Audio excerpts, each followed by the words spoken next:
আসসালামু আলাইকুম ওরহমতুল্লাহি ওবারকাতুহু। দুনিয়াতে তোমরা জান্নাতি গাছ দেখেছো?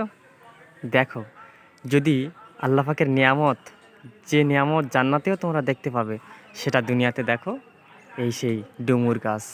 আল্লাহ পাক তিন তিন গাছ বলেছেন। এই ডুমুর ডুমুর ফল, তিন ফল, যে আল্লাহ পাকের কত বড় নিয়ামত।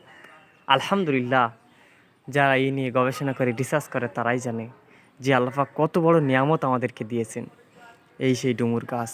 আলহামদুলিল্লাহ, এই গাছটাকে তোমরা জান্নাত থেকেও দেখতে পাবে। সুবহান আল্লাহি অবিহামদিহি, সুবহান আল্লাহিল আজিম, অবিহামদিহি আস্তাগফিরুল্লাহ ইয়া লাতিফু। আল্লাহ পাক এই নিয়ামত দিয়েছেন আমাদেরকে। এই ডুমুর রান্না করে খাবেন, এটা organic food, organic organic vegetable সবজি। আল্লাহ পাক এই সবজির মধ্যে কত পুষ্টিগুণ রেখেছেন, কত রোগ নিরাময়ের শেফা আল্লাহ পাক এই ডুমুরের মধ্যে দিয়েছেন। যৌন দিক থেকে, হাড়ের দিক থেকে, নার্ভের দিক থেকে, শিরা উপশিরার দিক থেকে, সমস্ত দিক থেকে এই ডুমুর আল্লাহ পাকের কত বড় নিয়ামত। যে কোনো সমস্যায় ডুমুর রান্না করে খান এবং আপনি সুস্থ আছেন, সবল আছেন, আলহামদুলিল্লাহ, ডুমুর রান্না করে খান, আল্লাহ পাক আপনার সারা জীবন সুস্থ রাখবেন। এই ডুমুর গাছকে কেউ অবহেলা করো না।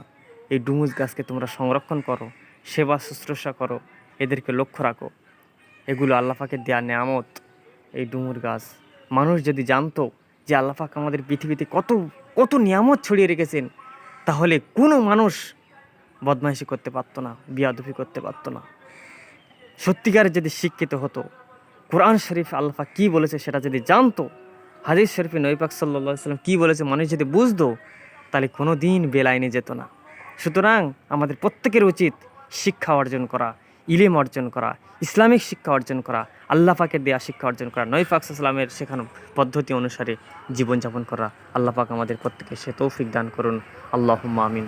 আসসালামু আলাইকুম।